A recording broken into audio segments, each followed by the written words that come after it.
اتحديتهم ان انا افصص 10 كيلو رنجه في 5 دقايق، مش كده وبس، ومش هستخدم كمان سكينه ولا دخان ولا هبهدل الدنيا، وكله في 10 دقايق هيكون جاهز. يلا بقى نحضرها مع بعض. اول حاجه جبت الاسترتش دوا ولفيت بيه البلانشه بتاعتي عشان ما ازفرش الدنيا حواليا ولا كمان اوسخ البلانشه بتاعتي.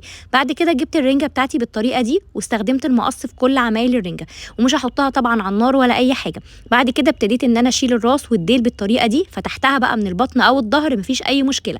وبعد كده ابتديت افتحها واقسمها نصين بالطريقه دي. الموضوع سهل جدا. شلت سلسله الظهر كده بايديا، وبعد كده جبت المقص وقسمت بقى الرنجايه نصين بالطريقه دي كده. وطبعا شلت البطارخ، وكمان شلت الجزء اللي على الطرف ده ما بيكونش ليه اي لازمه، شلته بالطريقه دي كده. وبعد كده مسكت الرنجايه من الظهر وشلت بقى الجلد بتاعها، طلع بمنتهى السهوله. شايفه الطريقه دي سهله جدا. بعد كده عملت كل الكميه بنفس الطريقه. انا عايزه اقول لكم والله الرنجايه ما خدتش ربع دقيقه. وبعد كده شلت بقى الاسترتش باك ده